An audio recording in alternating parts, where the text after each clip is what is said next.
ఎక్కడైనా ల్యాండ్ పై ఇన్వెస్ట్ చేయాలని అనుకుంటున్నారా? అయితే ఫ్యూచర్ సిటీలో ఇప్పుడే ల్యాండ్ పీస్ పెట్టుకోండి. పూర్తి వివరాలకు మాకు కాల్ చేయండి.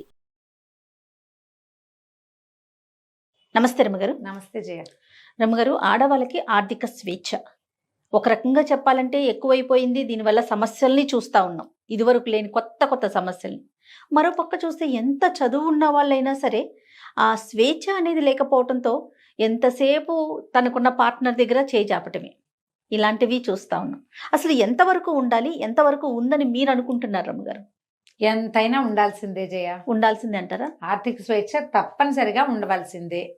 ఇవాళది కాదు, పూర్వకాలం తీసుకో. మన అమ్మమ్మ నాడు మా అమ్మగారు అంటే ఆవిడకి ఆ పరిస్థితి లేదనుకో. జనరల్గా మా అమ్మ, మీ అమ్మమ్మ ఆ ఏజ్లో ఉన్న వాళ్ళకి ఇళ్లలో ఆర్థిక స్వేచ్ఛ ఏముండేది కాదు. చదువులు లేవు, ఉద్యోగాలు లేవు, ఇంట్లో ఉండేవాళ్ళు. భర్తలు ఏమైనా ఇస్తే దాంతో ఇల్లు నడిపేవాళ్ళు, లేదా భర్తలు తెచ్చి పడేస్తే ఇల్లు నడిపే కాలాన్నే మన అమ్మలు చూశారు. వీళ్ళకి ఆర్థిక స్వేచ్ఛ ఉండేదా ఆ రోజుల్లో?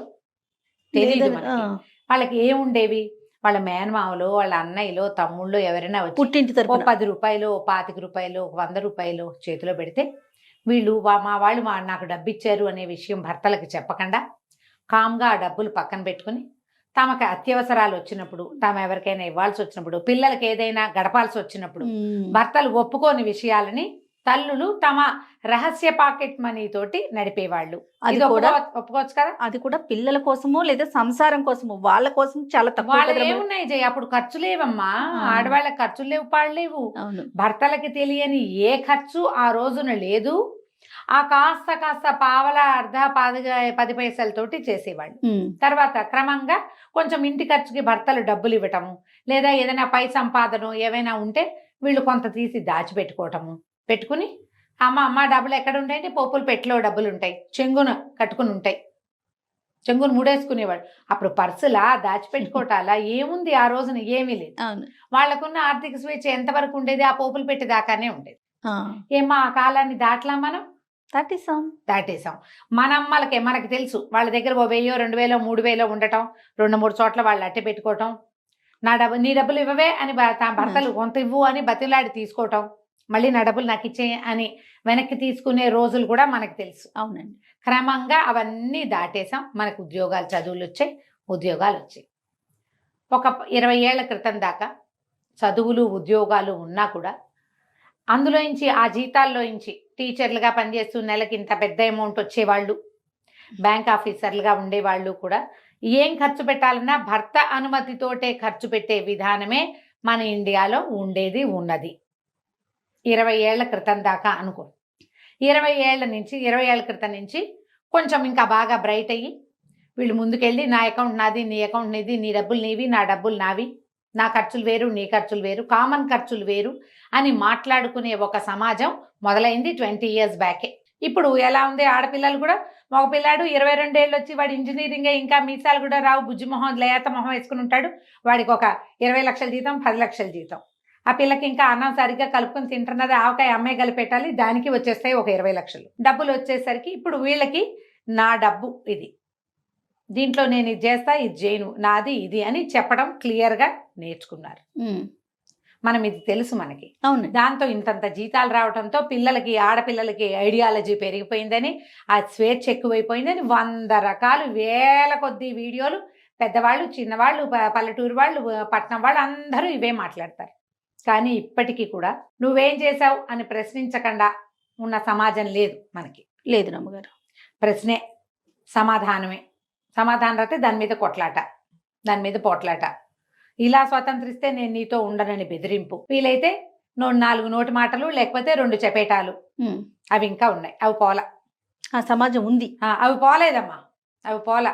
ప్రతి వాళ్ళు కూడా పెద్ద పెద్ద ఉద్యోగాలు, చాలా పెద్ద జీతాలు, అంకెలు చెప్పడానికి భయం, అమ్మో ఇంత అని మనకి భయం వేసేంత డబ్బు వచ్చే వాళ్ళు కూడా ఆన్సరబుల్గానే ఇప్పటికీ ఉంటున్నాం. ఇంకా ఉండాలేమో, ఆ మాత్రం కొంచెం కట్టడి లేకపోతే డబ్బు వృధా అయిపోవచ్చు ఏమో. కానీ రూపాయికి, పావలాకి అడగాల్సిన పరిస్థితి అయితే మరి అన్యాయం కదా.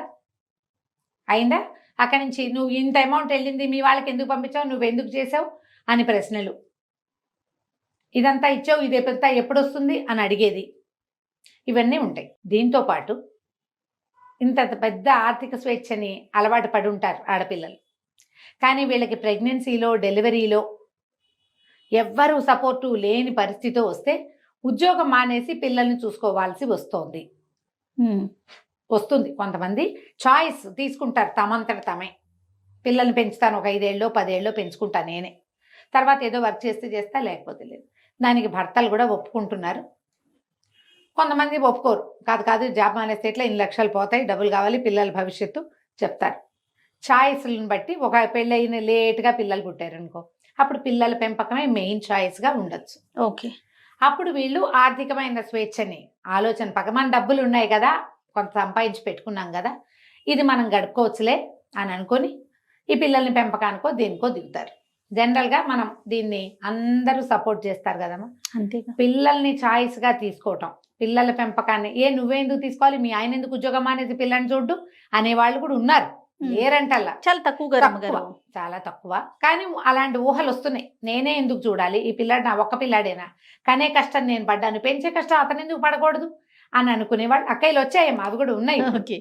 ఐడియాలజీ. ఇప్పుడు ఇది తప్పని నేను అంటలేదు, మాది విమర్శ కాదు, జస్ట్ మనం మాట్లాడుతున్నాం అంతే. ఈ ఉద్యోగం మానేసిన తర్వాత వీళ్ళకి పూర్వపు ఆర్థిక స్వేచ్ఛ ఉంటుందా అనేది మనకి ఇక్కడ శేష ప్రశ్న. ఇప్పుడు ఎంత స్వేచ్ఛ లేకపోయినా నువ్వు అది ఎందుకు చేసావు, ఈ డబ్బులు ఏం చేసావు, ఎవరికి ఇచ్చావు ప్రశ్నలు ఎదుర్కొంటున్నప్పటికీ వీళ్ళకి సొంత అమౌంట్ కొంత ఉండి కావాల్సింది కొనుక్కుని ఎక్కడికైనా వెళ్ళినప్పుడు ఖర్చు పెట్టుకుని ఎవరికైనా ఇవ్వదలుచుకుంటే ఓ డొనేషన్ కానీ ఒక హెల్ప్ కానీ చేయగలుగుతూనే ఉంటారు ఎంతో కొంత. దాన్ని కూడా కట్ చేసే దౌర్భాగ్యపు మగ సమాజం ఉంది. అవును. 1,00,000 రూపాయలు జీతం తెచ్చే అమ్మాయికి కేవలం 10,000 నీ ఖర్చులకి, మిగిలిన 90 ఫ్యామిలీకే నువ్వు పెట్టాల్సిందేనని బలవంతం చేసేవాళ్ళు ఉన్నారు. అక్కడి నుంచి నేను మొత్తం నాదంతా సేవింగ్స్ నీ మొత్తం డబ్బులు ఫ్యామిలీకే పెట్టని తను డబ్బు ఏం చేస్తున్నాడో పెళ్ళానికి చెప్పడు, భార్యకి చెప్పరు. వాళ్ళు అడగకూడదు. అది దౌర్భాగ్యపు సమాజమే, అది కూడా ఉంది మనకి. ఇంకా ఉన్నాయి ఇందులో ఎన్ని వింటానో ఇలాంటివి. అక్కడి నుంచి ఈ డబ్బుల్ని అమ్మాయి అబ్బాయి ఇప్పుడు మీ ఇద్దరికి చెరుకో 1,00,000 లేదా మగవాడికో 2 లక్షలు అమ్మాయికో 1,00,000 వస్తాయి అనుకో, మీ ఇద్దరు కలిసి మాట్లాడుకుని ఒక చోట డబ్బులు పెట్టడం అనేది ఎంత మంచి పద్ధతి. అతను ఏం చేస్తున్నాడో ఈ అమ్మాయికి చెప్పడు, అతను చేస్తున్న ఐడియా ఈ అమ్మాయికి నచ్చకపోవచ్చు, కానీ అమ్మాయి ఐడియాలజీ తీసుకోరు, డబ్బులు మాత్రం తీసుకుంటారు. ఇది ఎట్లా న్యాయం? నువ్వు ఈ అమ్మాయి దగ్గర ఉన్న మొత్తం గోల్డ్ కొట్టి తీసుకుని నువ్వు ఎక్కడ పెడతావు? నువ్వు పెట్టేది ఈ అమ్మాయికి చెప్పవు, ఆ అమ్మాయికి నచ్చదు. ఎలా ఆమె శ్రమని నువ్వు దోచుకుంటావో చెప్పు. సమాధానం శ్రమ దోచుకోవటమే కదా. దాన్ని ఏమనాలమ్మా? ఖచ్చితంగా దాన్ని అలాగే అనాలి. ఈ శ్రమ దోపిడీకి సమాధానం ఏమిటి? ఈ సమాధానం వాడు ఒక్కడే కాదు, అబ్బాయి ఒక్కడే, భర్త ఒక్కడే కాదు, అతని పేరెంట్స్ కూడా సమాధానం చెప్పాలి. మీ అమ్మాయి అయితే ఇలా చేస్తారా? ఈ కష్టపడే పిల్ల ఈ ఇంట్లో పనిచేసి, మొగుడి కింద పనిచేసి, చిన్నపిల్లల్ని చూసుకుని, ఉద్యోగం చేసి, తను సంపాదిస్తున్న తన రక్త మాంసాలని పెట్టి చెమట చిందించి, అంతేగా మరి ఎంత శ్రమ కోర్చి పీరియడ్స్ అని, పిల్లలకి అనారోగ్యాలని, తన ఒంట్లో బాగుండదు, ఈ లోపల ఏవో ప్రెషర్లు, వర్క్ ప్రెషర్, ఇదంతా ఎదుర్కొని అది ఒక పెద్ద డబ్బా ఇది పట్టుకొచ్చి పెడితే ఒక మూట, ఆ మూటను నువ్వేం చేస్తున్నావో చెప్పను నువ్వు నన్ను అడిగావంటే నేను నీకు డివోర్స్ ఇస్తాను. నీకు సమాధానం చెప్పాల్సిన అవసరం లేదు. ఆడాళ్ళకి చెప్పేది ఏమిటి? ఇది ఒక డైలాగు. ఆడాళ్ళకి చెప్పేది కాకపోతే నువ్వు ఆడాళ్ళ సంపాదన ఎలా తీసుకుంటావు? సిగ్గులేదు నీకు? అదంతా సంపదలోకి మారుస్తావు.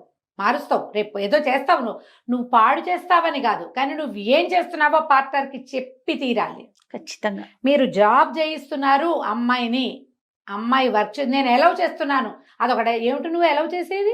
అదే ఫీలింగ్ గా చూస్తారు కదా, నువ్వెవరివి ఎలవ్ చేయటానికి? అమ్మాయి చదువుకుంది, ఉద్యోగం చేయొచ్చా చేయకూడదా, చేయగలనా లేదా అనేది ఆ అమ్మాయి శక్తియుక్తులు, ఆ అమ్మాయి మనస్తత్వం మీద ఆధారపడి ఉంటుంది. మళ్ళీ ఇంకొక ఫీలింగ్ చూస్తాను రమ్మగారు, తన కష్టం ఎప్పుడు ఇంట్లో చూపించకూడదు.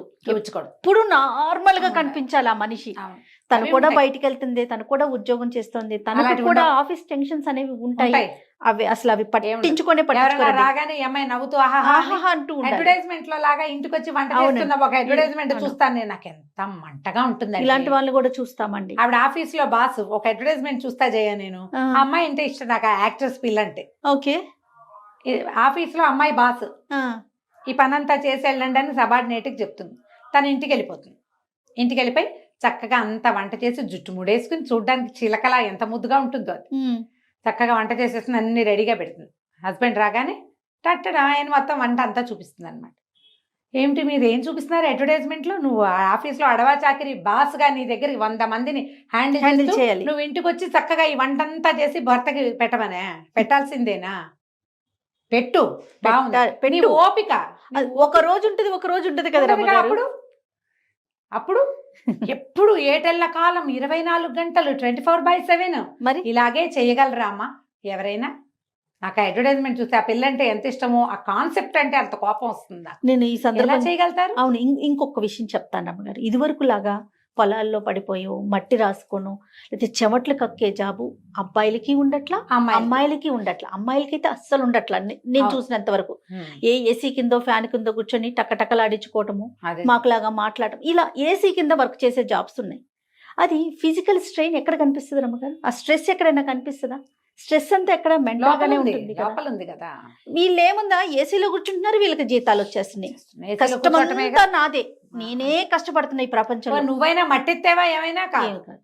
అయినా ఇప్పుడు ఈ చూడు, ఫీలింగ్ కూడా చూస్తాం రమ్మ గారు. ఉంటుంది. మాకు టెన్షన్లు ఉంటాయి. ఆ. నీది టెన్షన్ లేని జాబు, అసలు. మాకు టెన్షన్ ఉంది అసలు ఇది ఒక ఉద్యోగమా అంటారు. ఏంటో ఉద్యోగం కాదు. కానీ నేను ఒక మాట చెప్తా జయ, వాళ్ళది ఉద్యోగాలు కావు, చిన్న ఉద్యోగం, ఏదో చిన్న పని. కానీ ఇంట్లో పని, ఇంట్లో ఆడవాళ్ళు ఉంటే ఎన్ని పనులు చేయాలో, ఆ బట్టలు పాతలు, ఇల్లు వాకిలి, పిల్లలు జల్లలు, చుట్టాలు, మరి వంట, కొంపగోడు, ఇవన్నీ చేసుకుని అక్కడికి వెళ్ళి అక్కడ నవ్వు మొహం పెట్టుకుని అక్కడ ఉండి అవును. మళ్ళీ ఇంటికి వచ్చి మళ్ళా మొదలే కదా. మళ్ళీ నవ్వు మొహమే పెట్టాలి. మళ్ళీ నవ్వు మొహం పెట్టాలి, మళ్ళా పని. పోనీ దీంట్లో ఆ. చేద్దాం, అవన్నీ చేసేద్దాం. చేస్తున్నారమ్మా బంగారు తల్లులు.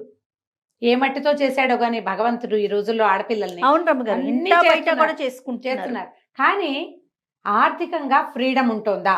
ఇది మన క్వశ్చన్. అదే అవును.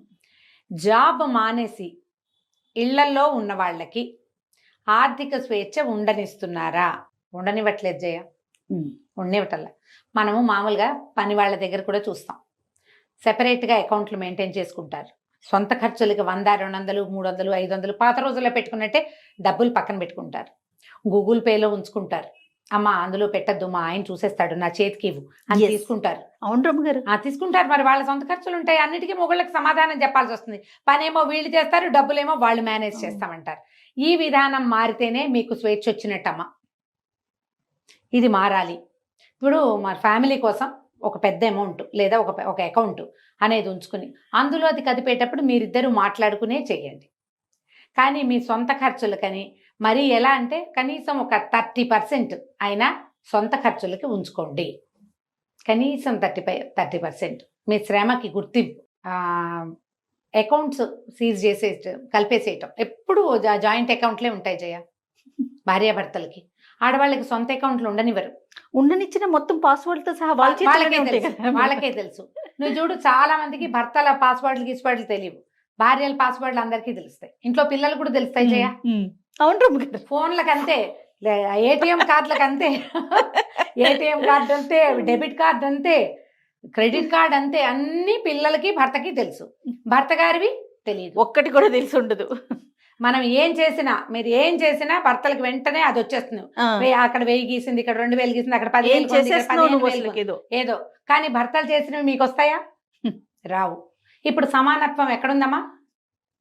నేను సమానత్వానికి చెప్పట్లేదు, కనీసం 70-30 ఉంచుకోండి అని చెప్తున్నా. ఆ మాత్రమైనా తీసుకోండి. అది లేనిదే కుదరదు. డబ్బే జీవితమా, డబ్బు ఇంపార్టెంటా? కాదు. మానవ సంబంధాలు ఇంపార్టెంట్. అవును. మరి మగవాళ్ళకి అవి కాదా? కాదు రమ్మ మనకేనా గారు, important? కాదు డబ్బు ఇంపార్టెంట్ కాదన్నప్పుడు మనం ఇంట్లో కూర్చోట్లేదు కదా. కూర్చోట్లేదుగా. అంతే కదా, మనం కూడా పరుగులు పెడుతున్నాం కదా. జయ, పెద్దవాళ్ళు ఉంటారు. ఇప్పుడు మన అమ్మలు కొంతమంది, ఇప్పుడు నా ఏజ్ కంటే కొంచెం పెద్దవాళ్ళు అనుకో. నా ఏజ్ అంటే ఇంకా సంపాదించే వయసే కదా. అవును. 60+ అయ్యాక ఇప్పుడు మన అమ్మ ఉంది, ఎక్కడో ఉంటుంది, ఆవిడ ఏదో ఊళ్ళో ఉంటుంది, మనం ఒక ఊళ్ళో ఉంటాం. అమ్మకి అంత డబ్బులు వస్తాయి రావు. ఆవిడ కూరలు తెచ్చుకోవాలి, సరుకులు తెచ్చుకోవాలి, చేయాలంటే మనం ఏం చేస్తాం? ఓ గూగుల్ పేనో, ఓ ఫోన్ పేనో, ఇంకోటి ఏమిటో పెట్టి రెగ్యులర్గా అందులో డబ్బులు ఉండేలాగా చూస్తాం. అమ్మ తన దారిని తను ఖర్చు పెట్టుకోవడానికి. ఖర్చు అంటే ఏమిటో వాడేసుకోవడం కాదు, రెగ్యులర్ దైనందిన అవసరాలైనా ఉంటాయి కదా, అది మన ఇంటికే తీసుకొస్తారు. ఒక అకౌంట్ వాళ్ళ గూగుల్ పేకి అటాచ్డ్గా చేసి వదిలిపెట్టాలి. పెళ్ళాలకి అలా చేయకుండా చేసే వాళ్ళు ఉన్నారు తెలుసా ఇప్పటికీ. ఈ రోజుల్లో యంగ్స్టర్స్ 30+ వాళ్ళే మీరు బాగా ప్రాక్టికల్ గా కేసెస్ చూస్తున్నారు. ఒక్క రూపాయికి కూడా సమాధానం చెప్పాల్సిన స్థితిలో ఉంటున్నారు ఆడపిల్లలు. కేసులు చూస్తున్నారు కదా రమ్మగారు. ఉద్యోగం మానేశారంటే వెంటనే వాళ్ళ అకౌంట్ చచ్చారే. భర్తల పరం అయిపోతాయి. అందులో డబ్బు ఉంటుంది బోల్డు, కాస్త కుస్తా జయ కళ్ళు తిరిగేంత అంకెలు ఉంటాయి. అయినా సరే ఎంత ఘోరం కదా రమ్మగారు. చాలా ఘోరం అమ్మా. దీన్ని సహించద్దు. అప్పుడు గొడవలు అయిపోతాయండి, డివోర్స్కి వెళ్తా. ఏమిటి డివోర్స్? నీ ఒక్కదాని బాధేనా? అవతల వాడి బాధ కాదా? ఇక దానికి ఫైనల్ డెసిషన్ అదేనా? ఏం నువ్వు సంపాదించిన డబ్బులు నువ్వు కొంత వాడుకోవడానికి కూడా డివోర్సేనా? ఎట్లా అది ఎలా సాధ్యం? ఇప్పుడు చెప్పండి. మగవాళ్ళు ఎందుకు ఈ రకమైన దౌష్ట్యానికి దిగుతారు? నాకు సమాధానం అక్కడ కావాలి. ఆడాళ్ళు కాదు, మగవాళ్లే. మీకు వద్దా భార్యలు? తనకే భర్త 36 కావాలా? వస్తాయా? ఇది కాకపోతే ఇంకోటి వస్తుందా మీకు? రాదు. పైగా ఇండియాలో ఏమిటి 1000 మంది అబ్బాయిలకి 845 మంది ఆడపిల్లలు ఉన్నారమ్మా. ఇది బాగుంది నిజంగా. నిజం రమ్మగారు. మీకు పెళ్లి అమ్మాయికి భర్త, కుటుంబము, ఫ్యామిలీ, సంతోషము ఆడవాళ్ళకి ఎంత అవసరమో, మీతో పాటు ఉన్న ఒక స్త్రీ ఆమె యొక్క సంతోషము, ఒక నిద్ద, వీడు నాతో ఉన్నాడు, నేను ఇతనితో ఉన్నాను, నా జీవితం బాగుంది అని ఆమెకి అనిపించటమే మీ బతుకు. అది లేనిదే వేస్ట్ మీరు. అంతే. ఆమెకు ఆర్థిక స్వేచ్ఛ లేదు, ఎవరికైనా కలవడానికి లేదు, ఎవరితో నా ఫోన్లో మాట్లాడడానికి లేదు. కాసేపు మాట్లాడితే అంతసేపు ఎందుకు ఇక నువ్వు ఏంటి ఊపిరి కూడా దీనివరా మీరు? అన్నిటికీ మీకు సమాధానం చెప్పాలా? అదేమన్నా బానిస? బానిస కాదుగా. ఇప్పుడు ఆడవాళ్ళకి ఎంత భయమో, జీవితం పట్ల ఎంత భయం ఉండాలో, ఎంత ఒళ్ళు దగ్గర పెట్టుకుని ఉండాలో మీరుండద్దా? ఉండాలిగా, నువ్వు కూడా ఉండాలిగా. ఇప్పుడు దీన్ని నేను తల్లుల్నే అడుగుతున్నాను. మీ కొడుకులకి వద్దా? ఇది మీ కొడుక్కి కావాలా వద్దా భార్య? అతనికి సంసార జీవితం, ఇంటికి వచ్చేసరికల్లా ఎవరో ఒకళ్ళు వేడో వెచ్చో చూసి కాఫీయో టీయో మొహాన్ పోసి కాస్త ఉన్నావా అన్నావా అని అతన్ని కనుక్కునేందుకు ఒక ఇంట్లో ఒక ఆడపిల్ల ఉండి ఆమె సంతోషంగా ఉండటం అవసరమా కాదా?